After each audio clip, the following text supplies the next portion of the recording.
Hi everybody, this is Jenny and I'm bringing you a review today of the Yuletide Lenormand deck. It's a little different from a tarot deck. The Lenormand decks are fortune-telling decks and they're based on regular playing cards that have been slightly modified.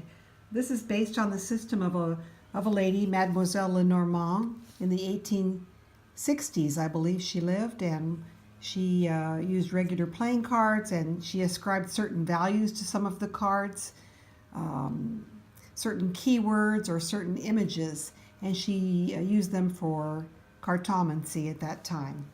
So Lenormand cards are extremely popular today. You can find a wide variety of decks, almost as many as you can find of regular tarot decks. But the system of divination for Lenormand is quite different from tarot, and I don't want to get into that today. I'm not an expert in it by any means. I'm still learning about Lenormand. But I did purchase this deck from GameCrafter.com about 5 years ago, and it was just so cute. It's not necessarily a great deck for a beginning reader, such as myself, and so I did modify the deck, and I wanted to show you my system for doing that. So I hope you might enjoy learning about that, and maybe you can use my system for yourself for certain decks that might be difficult for you to connect with, or if you're still learning. So let me go over this a little bit. Now I have this deck that I keep, and to tell you the truth, I cannot remember if this deck came from Game Crafters in this plastic case or if I found the plastic case later. I really don't remember. But in any event, it's a perfect case for this Yuletide Lenormand deck. And I think it came from Game Crafters, but I couldn't swear to it. So if you don't get it, don't be upset with me. So Lenormand decks are 36 card decks. And I'm going to share the images of this Yuletide Lenormand with you and show you what I did to help me remember the keywords and the associations for the card. So first off, let me just say it's from Game Crafter. The cardstock is pretty nice. It's very sturdy.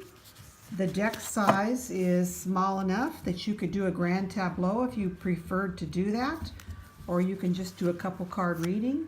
They're easy to hold in the hand, shuffled nicely,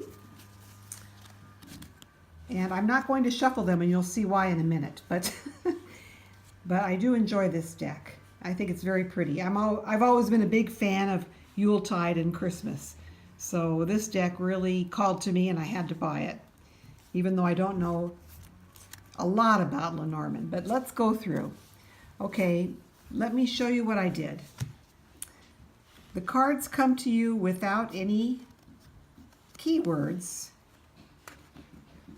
and they come with a holiday theme. So what I did,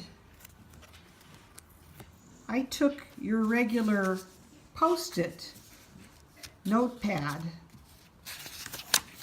and you know how the top side is sticky and the bottom is not.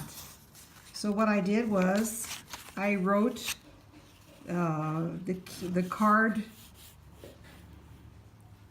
title or the keywords on this sticky part, and then I cut it down into a small manageable piece. So for instance, this card, the reindeer in the Yuletide Lenormand, but it's associated with the rider for the regular Lenormand. So I put a title there, Rider, so I could remember that this is not just about a cute fuzzy animal, but it's about the idea of someone riding. And I put the keyword here, news, arrival. Sometimes this card is about someone new arriving in your life. So whereas if you're a new reader to Lenormand and you pick a card, the reindeer, you might not necessarily remember right off the bat that this is associated with the rider card. And I know it's difficult for me as a beginning reader, so this helps me a lot. So there is the reindeer associated with the rider. And then we have card number 2, Acorns, in this holiday deck. And in the traditional Lenormand deck, this would be a clover card. So clover and acorns are nowhere near the same thing, so I would never remember that.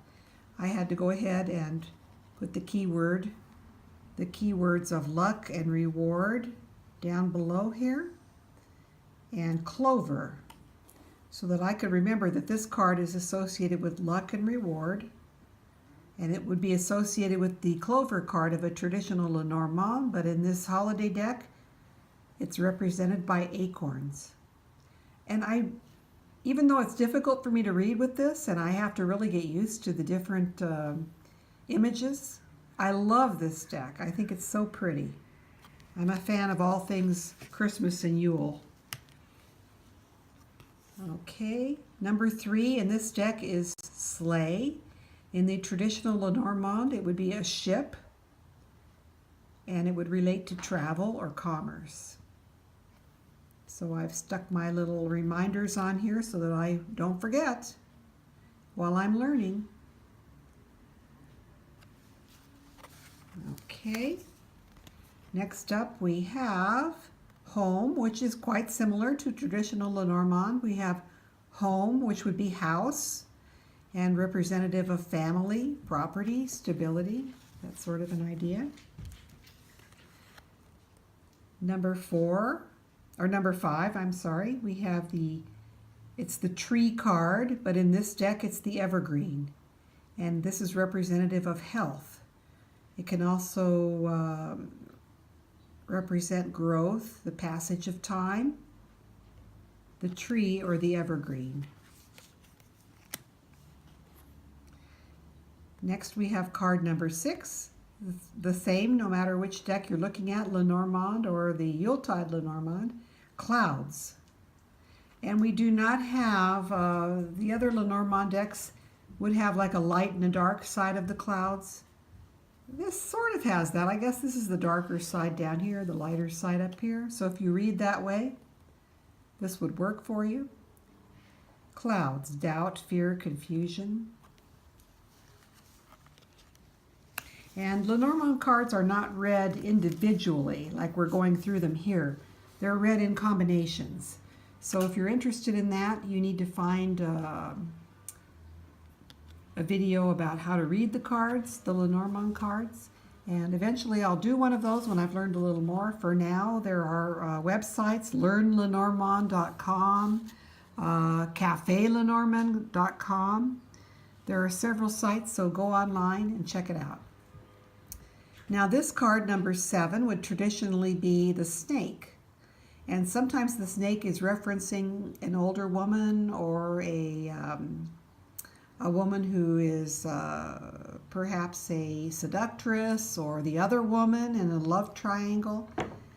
And in this card, in the Yuletide Lenormand, we call it humbug. And the keywords I tagged for this card is a threat or jealousy. And it would be the snake in a regular Lenormand card, but it's humbug in the Yuletide Lenormand. Alrighty, next we have the Yule log. Isn't that pretty? And this is sort of imaginative, very loosely associated, the coffin in the regular Lenormand deck, and it would mean loss or mourning. But in the Yuletide deck, we have the Yule log.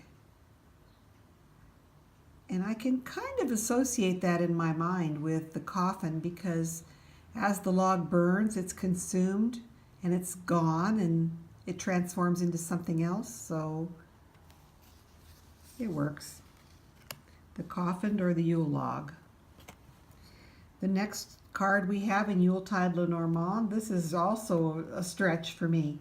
This is the stocking in the Yuletide Lenormand. In the regular Lenormand, it would be a bouquet, meaning luck or good fortune, a gift, a reward.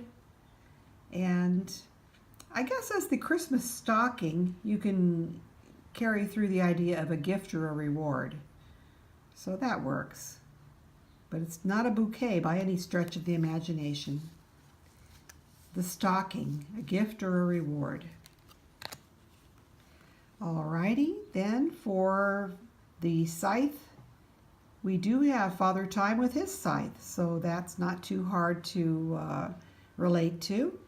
We have Father Time and the scythe, and the meaning of the card is to reap, to decide, to snip or cut suddenly a tie or a bind. Father Time. I like that. Next we have the whip, and that's the same as a regular Lenormand as it is in this Yuletide Lenormand. This deck, it calls it the Sleigh whip, but in a regular deck it would be just the whip. And the whip means repetition, drama, purging, debate sometimes. The whip, or the sleigh whip in this Yuletide deck. Number 12, the bird card is the Partridges in the Christmas or Yuletide Lenormand. And the birds generally mean gossip, chatter, nervousness, worry. There they are. They look sort of worried to me, so that works. The next card is the child. That's the same card in either system that you're looking at. Beginnings, naivete, the child. I love this fox card. There he is looking at the crow in the sky. Instead of the regular fox card in Lenormand, we have the snow fox, indicating wit, cunning, stealthiness, sometimes a sense of duty or your job. The snow fox. Beautiful, beautiful, beautiful. I love this deck. It's so pretty. And not too far off the mark from regular Lenormand. Okay, here we have, in place of the bear, we have the polar bear. Strength, resources, stability, security. The polar bear. Next we have the stars, or similar to regular Lenormand, the stars in the sky, but this is Christmas stars or Yuletide stars. And it refers to planning, guidance from above, destiny, hope, planning for the future, stars. Next we have the stork, the same in either deck. The stork meaning new beginnings, moving, positive motion, promotion, that type of an idea, relocation, the stork. And now in this deck they give you two cards for the dog card. One of them is a kitten and one is a puppy. And in any case, you can select either card, or you can leave them both in here, I suppose, if you want to. The dog card indicates a friend, loyalty, support. I would personally leave this dog card in and probably set this one aside, the kitten. But you could do whatever you prefer. You have those options. Just like you have some extra gender cards. That's an extra pet card there. All right, here we have the tower or the clock tower. And the tower in regular Lenormand indicates institutions. It can also represent discovery or innovation. The clock tower. Pretty, very pretty. Next we have the garden, or the park. Some decks tag this card as, and I can't really wrap my mind around the association between gingerbreads and a party. I suppose you could serve gingerbread cookies at your holiday party. I don't know. But anyway, I guess the little individual gingerbread people could be considered as socializing or a group, because the meaning of this card is to socialize, to network. Sometimes it's an escapist card that you're getting away to a place of beauty. So we have the garden, the park, or in this deck, gingerbread people, partying away. Okay, next we move on to card number 21, the mountain. And it does resemble a traditional image of a mountain. We do have kind of the idea of the Christmas train going around the base of the Christmas tree. And the mountain represents challenges, delays. It can represent something that you've been longing for and trying to strive for. So there is the mountain. Climb every mountain, sort of that kind of an idea. Next we have, in place of the path, we have the North Pole, and this is really cute. This carries through the idea.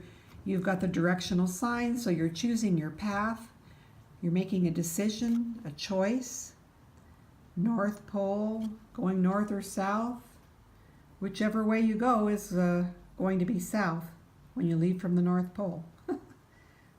So there we have the North Pole, substituting for the path. Time to make a decision right now which way you're going to go. Next we have mice, which is the same no matter which deck you're using, the Yuletide or the regular Lenormand. And mice can be representative of nervousness, a stress, or a threat.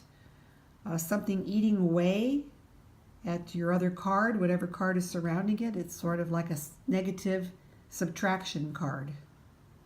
The mice, although these mice are awfully cute. I can't see them being negative in any way. But they do have, you know, they've stolen some of your goodies from your Yuletide celebration, so I guess you could look at it that way. Mice. Next we have the heart card, which in this deck is mistletoe, representative of love and fulfillment. This can be a indicator card when you're doing a reading regarding love or affairs of the heart. Mistletoe in this deck, love or great fulfillment. Okay, number 25, the ring. It is a ring. So that's a very traditional image, representing a commitment, a contract, some sort of a legal tie, fulfilling a duty, the ring. Beautiful. Now we have two different wreath cards, or two different ring cards. The one that I just showed you. And then we have a more Christmassy or Yuletide version of the ring, which is the wreath. And of course a wreath is a ring. So you can select either card here. You can leave one in the deck and take one out, or leave them both and see if one comes up. But you get your choice. If you're more traditional Lenormand, you're going to want the ring card. If you want to go with the Christmassy theme, you can select the wreath.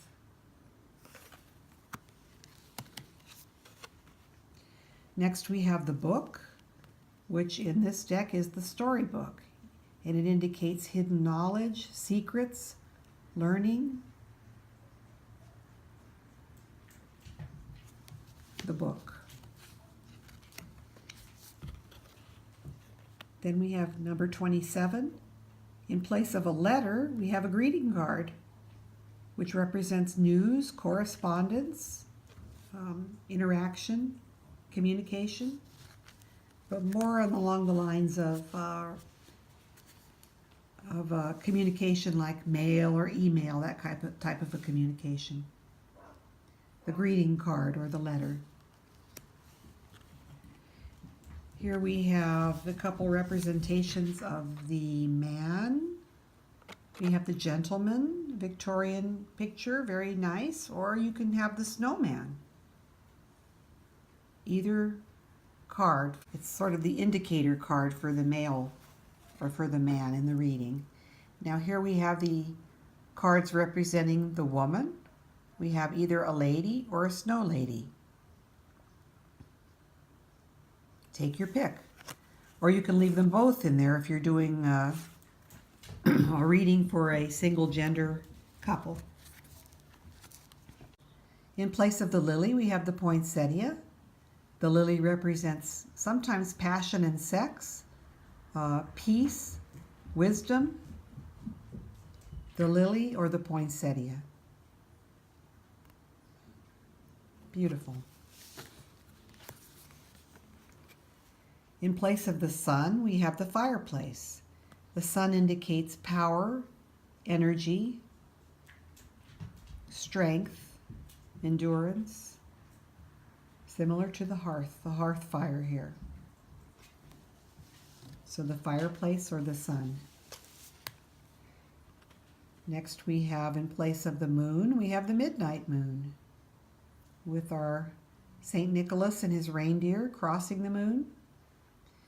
And the moon in Lenormand is a little bit different from regular tarot. In regular tarot it can represent illusion, dreams, but in Lenormand the moon more represents fame, acclaim, prestige, that sort of a feeling. So it's a little different from regular tarot, the moon, or midnight moon in the Yuletide deck here. Next we have the key, which is the same no matter which deck you're using. The key, which represents the answer, or the opportunity, or the way to go, the way to act, the key.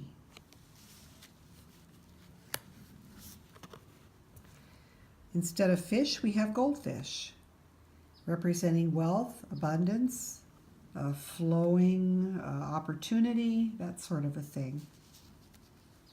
Goldfish or fish. And the anchor is the anchor, no matter which deck you're looking at, can represent career, safety, security. The anchor. And we have two cross cards here. This cross is the candy cane, and this is the more traditional Lenormand cross, and can represent guilt, sacrifice, a heavy weight, a burden. So you can, if you would like the more traditional Lenormand cross, you can select this card. And if you would like a more holiday themed, you can use the candy cane for the same idea. Now, I forgot to go over this in the beginning. This deck does not come with a little white book. It comes with some cards that explain the system. So Yuletide Lenormand. Included, you will find variations of the 36 cards of a Petite Lenormand deck, as well as 5 alternates, 5 instructional cards, and 5 cards with keywords. And they do have a website, yuletideLenormand.wix.com/Yuletide Lenormand.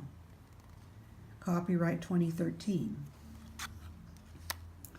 Here are the basics. Select a keyword or two for each card to aid in your understanding. Stick with those keywords and it will help you attain accurate readings. Combinations are made when images and/or words are blended together. Lenormand cards are not read solo because combinations create the message. Significators are usually the cards that are chosen to represent the one giving the reading. The lady or a gentleman, however, any card can be chosen if the inquiry is about the meaning of that card. The key to card reading is to set an intention and/or select a significator before shuffling. For instance, as you are shuffling, you could think or say, "I am the woman or the man" card, and state the number of the card if you wish. Avoid questions that have yes or no answers. And in here we also have information on doing a layout, 3-card spread, 5-card spread.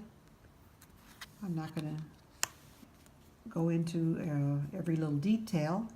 Here's a wreath spread that you can do to follow the 12 months following the holiday. Here is creating a story. And then here are the keywords that they provide for you regarding all the cards. So going all the way through.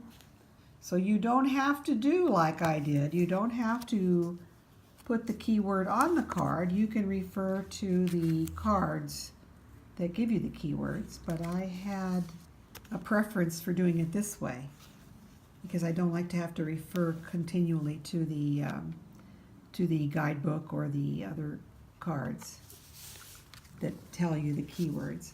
So I hope you've enjoyed this review of the Yuletide Lenormand, or Lenormand deck, however you prefer to say it.